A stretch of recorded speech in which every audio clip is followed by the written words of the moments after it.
হযরত মূসা আলাইহিস সালাতু ওয়াস সালামের একটি ঘটনা প্রসিদ্ধ আছে। একবার হযরত মূসা আলাইহিস সালাতু ওয়াস সালাম একবার কোনো কারণে একজন কিফতিকে হত্যা করেন। গ্রেফতার ও নিহত কিফতির হত্যার বিনিময়ে হত্যা করার ফেরাউনি পরিকল্পনার কথা অবহিত হয়ে মূসা আলাইহিস সালাতু ওয়াস সালাম মিশর ছেড়ে অন্য কোথাও গমন করার সিদ্ধান্ত নেন। তাই অতি স্বল্প পর্ণে তিনি শহর ছেড়ে বের হয়ে পড়েন। ফেরাউনের প্রহরীরা ঘূর্ণাক্ষরেও জানতে পারল না তিনি কোন পথে কিভাবে শহর ত্যাগ করেছেন। শহর ছেড়ে ফেরাউনের লোকদের দৃষ্টির সীমানার বাইরে এসে তিনি স্বস্তির নিঃশ্বাস ফেলেন এবং আল্লাহ পাকের শুকর আদায় করেন। এখন যদিও তার গ্রেফতার হওয়ার ভয় তিহরিত হয়েছে, কিন্তু এখন চিন্তা কোথায় যাবেন এর আগে তিনি মিশরের বাইরে কোথাও যান নাই। অবশেষে চিন্তা ভাবনা করে সিরিয়ার মাদিয়ান গমনের সিদ্ধান্ত গ্রহণ করেন। মাদিয়ান ফেরাউনের আয়ত্তের বাইরে, সেখানে বনি ইসরায়েলি কিছু লোকও বসবাসরত রয়েছে, সুতরাং সেখানে গমন করাই নিরাপদ ভাবলেন। কিন্তু মাদিয়ানে যাবার রাস্তা সম্পর্কে তিনি অনবহিত। এ পরিস্থিতিতে কারো কাছ থেকে পথের সন্ধান চাওয়া এবং নিরাপদ নয়। এতদিন তিনি রাজপ্রসাদে রাজকীয় পরিবেশে কাটিয়েছেন, কোথাও যেতে হলে তিনি ঘোড়ায় চড়ে গেছেন, সুতরাং দীর্ঘ পথ চলার কষ্টও কখনো তাকে স্পর্শ করে নাই। সমগ্র পরিস্থিতি সম্পর্কে নানা ভাবনা ভেবে অবশেষে তিনি আল্লাহ সুবহানাল্লাহু তাআলার প্রতি পরিপূর্ণ মনোবেশন করে দোয়া করলেন, আমার রব আমাকে জালিমদের থেকে মুক্তি দান করুন। আমি আশা করি আমার রব আমাকে সোজা সরল পথ প্রদর্শন করবেন।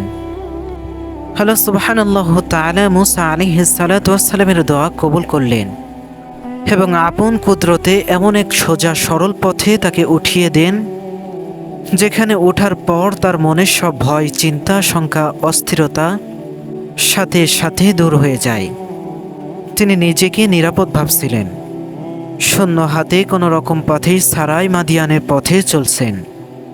পথ চলার শাস্তি, ক্ষুধার্ত তৃষ্ণায় তিনি দুর্বল, অবসান্ন। মাদিয়ানে তার পূর্বে পরিচিত কেউ ছিল না। সেখানে গিয়ে তিনি কোথায় উঠবেন, কে এই ভিনদেশী অপরিচিত যুবককে আশ্রয় দেবে, তিনি ইত্যাদি ভাবতে ভাবতে পথ চলছিলেন। প্রচণ্ড গরম, উত্তপ্ত বালুকাময় পথ, কিন্তু তবুও তার বিশ্রাম বিরতি নাই। চলছেন তো চলছেনই। মিশর থেকে মাদিয়ানের দূরত্ব 10 ক্রোশ, অর্থাৎ 7 দিনের পথ।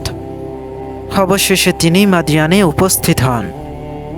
মাদিয়ান নামে হযরত ইব্রাহিম আলাইহিস সালাতু ওয়াস সালামের এক পুত্র, তার এক পুত্র সন্তান এই এলাকায় বসবাস করছিলেন, তাই এলাকাকে মাদিয়ান নামে পরিচিত লাভ করে। মূসা আলাইহিস সালাতু ওয়াস সালাম যখন মাদিয়ানে উপস্থিত হন তখন সে অঞ্চলের নবী ছিলেন হযরত শুআয়ব আলাইহিস সালাতু ওয়াস সালাম। তিনি ইব্রাহিম খলিলুল্লাহ আলাইহিস সালাতু ওয়াস সালামের পুত্র, মাদিয়ানের বংশধর। ঐতিহাসিকগণ অভিমত ব্যক্ত করেছেন যে মাদিয়ানে হিজরতকালে হযরত মূসা আলাইহিস সালাতু ওয়াস সালামের বয়স ছিল 30 বছর। হযরত আউস ইবনে সামিত একদিন তার স্ত্রী হযরত খাওলা বিনতে সালাবাকে তিনি নামাজরত অবস্থায় দেখলেন। তিনি সুন্দরী ছিলেন, তার আউস স্ত্রীর প্রতি আসক্ত ছিলেন। যখন সে নামাজে সালাম ফিরালো তখন স্বামী তাকে কামনা করলেন। স্ত্রী তার ডাকে সাড়া না দিলে তিনি রাগান্বিত হলেন এবং সাথে হিজার করলেন, অর্থাৎ বললেন, তুই আমার কাছে আমার মায়ের মতো। তখন সে স্ত্রী রাসূল সাল্লাল্লাহু আলাইহিস সালাতু ওয়াস সালামের কাছে আসলো এবং বলল, আউস আমাকে যখন বিবাহ করেছিল তখন আমি যুবতী ও কামনীয় ছিলাম। যখন আমার বয়স বাড়ল, সন্তান বাড়ল, সন্তানাদির সংখ্যা বাড়ল, তখন সে আমাকে তার মায়ের মতো বলল।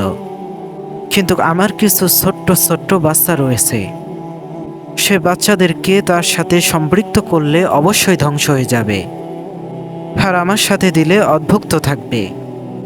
এক বর্ণনায় আছে রাসূল আকরাম সাল্লাল্লাহু আলাইহিস সালাতু ওয়াস সালাম তাকে বললেন, তোমার ব্যাপারে আমার কাছে ফয়সালা দেওয়ার মতো কিছুই নেই।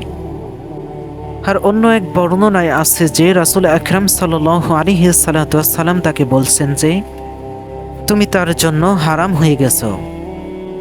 কথা শুনে সে বলল, ইয়া রাসূলুল্লাহ সাল্লাল্লাহু আলাইহি সাল্লাম, সে তো আমাকে তালাক দেয়নি, সে আমার সন্তানদের পিতা এবং আমরা সর্বাধিক প্রিয় ব্যক্তি। তখন রাসূল সাল্লাল্লাহু আলাইহি সাল্লাম বললেন, তুমি তার জন্য হারাম হয়ে গেছ। তখন সে বলল, আমি আল্লাহর কাছে আমার ক্ষুধা ও দুঃখের অভিযোগ করছি। রাসূল সাল্লাল্লাহু আলাইহি সাল্লাম যতই তাকে বলছিলেন যে তুমি তার জন্য হারাম হয়ে গেছো, ততই সে ক্রন্দরিত করছিল। তিনি কান্না করছিল এবং আল্লাহ তাআলার কাছে ফরিয়াদ করছিল।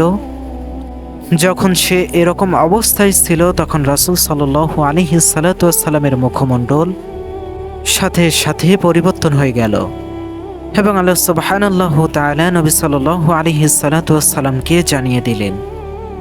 তারপর রাসূল সাল্লাল্লাহু আলাইহি সাল্লাম তার স্বামীকে ডেকে পাঠালেন এবং তাকে বললেন, তুমি কি গোলাম আজাদ করতে পারবে? সে উত্তরে বলল, না, আল্লাহর কসম।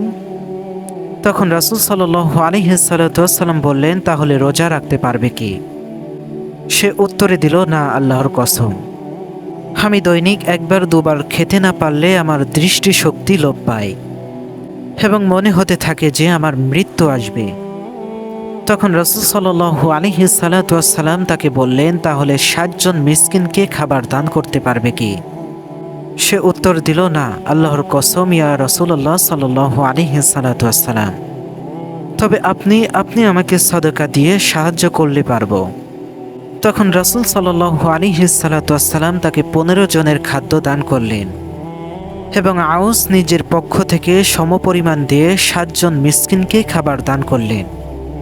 এরপর তারা আগের অবস্থায় ফিরে গেল এবং তারা আল্লাহ তাআলার কাছে তওবা করল, আর কখনোই জীবনে এরকম কিছু বলবে না তারা।